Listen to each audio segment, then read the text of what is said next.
నేను మీ Shravani. Welcome to Shravani Telugu వంటలు. ఈరోజు వీడియోలో చిట్టి ముత్యాల చికెన్ దమ్ బిర్యానీ అయితే ఎలా చేయాలో చూపించబోతున్నాను. మనకైనా పిల్లలకైనా ఎక్కువగా ఇష్టపడి ఫుడ్ ఏదైనా ఉన్నది అంటే నెంబర్ 1 ప్లేస్లో చికెన్ దమ్ బిర్యానీ ఉంటుంది. తినాలి అనిపించినప్పుడల్లా బాస్మతి రైస్తో ప్రతిసారి కొన్ని ప్రిపేర్ చేసుకోలేం కాబట్టి రెగ్యులర్గా ఇంట్లో రైస్కి ప్రిపేర్ చేసుకున్న రైస్తోనే బాస్మతి రైస్తో చేసే దమ్ బిర్యానీ కంటే చాలా టేస్టీగా ప్రిపేర్ చేసుకోవచ్చు. మరి ఎలా చేయాలో చూసేద్దాం రండి. ముందుగా 1/2 కేజీ చికెన్ క్లీన్ చేసుకొని పెట్టుకోవాలి. ఇందులో 2 స్పూన్లు కారం, 1 స్పూన్ సాల్ట్, 1 స్పూన్ ధనియా పొడి, 1 spoon garam masala, 1 spoon chicken masala, 1 spoon mutton masala, అలాగే కొద్దిగా పెప్పర్ పొడి, కొద్దిగా పసుపు, 1 స్పూన్ బిర్యానీ మసాలా పొడి, అలాగే 1 లెమన్ జ్యూస్ కూడా వేసుకొని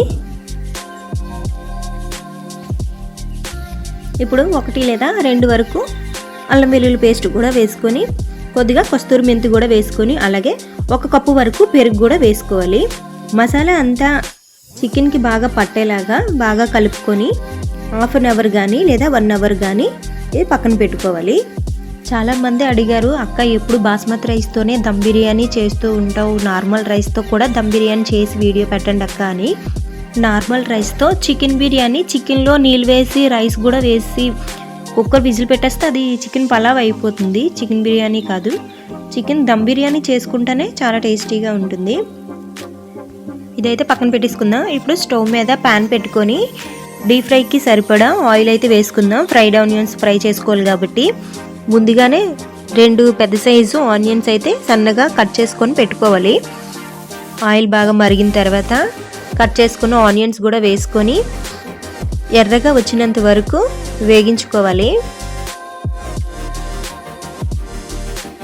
ఇలా వేగిన తర్వాత ఒక ప్లేట్లోకి అయితే తీసుకోవాలి. మొత్తం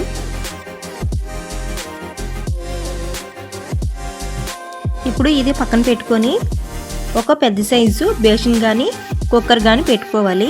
ఇప్పుడు ఇందులో 3 టేబుల్ స్పూన్ ఆయిల్ వేసుకొని అలాగే 1 స్పూన్ గీ కూడా యాడ్ చేసుకొని 1 స్పూన్ బటర్ కానీ లేదా డాల్డా కానీ వేసుకోవచ్చు. ఈ 3 బాగా మరిగిన తర్వాత ముందుగా కలిపి పెట్టుకున్న చికెన్ కూడా వేసుకొని ఒకసారి బాగా కలుపుకున్న తర్వాత ముందుగా ఫ్రై చేసుకున్న ఫ్రైడ్ ఆనియన్స్ ఉంటాయి కదా, అవి కొంచెం వేసుకోవాలి. అలాగే కొద్దిగా కొత్తిమీర కూడా కొద్దిగా పుదీనా కూడా వేసుకొని ఒకసారి కలుపుకున్నాక కొద్దిగా నీళ్ళు కూడా వేసుకొని మూత పెట్టుకోవాలి. అలాగే మధ్యన కలుపుకుంటూ చికెన్ ఉడికినంత వరకు గ్రేవీ దగ్గరికి అయినంత వరకు ఉడికించుకోవాలి. ఇప్పుడు స్టవ్ ఆఫ్ చేసుకొని పక్కన పెట్టుకోవాలి. ఇది ఇప్పుడు 3 గ్లాసులను నార్మల్ రైస్ని తీసుకోవాలి. అంటే వీటిని కూడా చిట్టుముత్యాల రైస్ అని కూడా అంటారు. ఇది రెగ్యులర్గా రైస్ మనం ప్రిపేర్ చేసుకుంటాం కదా, ఆ రైస్ అనమాట. మీ ఇంట్లో ఏ రైస్ ఉంటే అదే తీసుకోండి. 3 గ్లాసులు తీసుకున్నాను అంటే 3/4 కేజీ అనమాట. ఇప్పుడు ఈ రైస్ని బాగా కడిగి ఉడకడానికి సరిపడా నీళ్ళు అయితే వేసుకొని స్టవ్ మీద పెట్టుకోవాలి. ఇందులో 1 స్పూన్ ఆయిల్ వేసుకొని అలాగే 2 పచ్చిమిర్చి వేసుకొని 1 లెమన్ జ్యూస్ కూడా వేసుకోవాలి. అలాగే 2 బిర్యానీ ఆకులు, 2 దాల్చిన చెక్క, 3 యాలకులు, 5 లవంగాలు, 1 లేదా 2 స్టార్ పువ్వులు కూడా వేసుకొని కొద్దిగా కస్తూరి మెంతి, సరిపడా సాల్ట్ వేసుకొని కొద్దిగా అల్లం వెల్లుల్లి పేస్ట్ కూడా వేసుకోవాలి. సాల్ట్ సరిపోయిందో లేదో చెక్ చేసుకోండి ఇప్పుడే వాటర్ని. అలాగే కొద్దిగా కొత్తిమీర పుదీనా కూడా వేసుకొని రైస్ 70% వరకు కుక్ అయితే సరిపోతుంది. ఇలా ఉడికిన తర్వాత దీన్ని పక్కన పెట్టుకొని ముందుగా ప్రిపేర్ చేసుకున్న చికెన్లోకి అయితే 1 లేయర్ కింద వేసుకోవాలి. ఇలా వేసుకున్న తర్వాత మనం ముందుగా ప్రిపేర్ చేసుకున్నాం కదా ఫ్రైడ్ ఆనియన్స్ కొంచెం, అలాగే కొద్దిగా కొత్తిమీర, నెక్స్ట్ పుదీనా కూడా వేసుకోవాలి.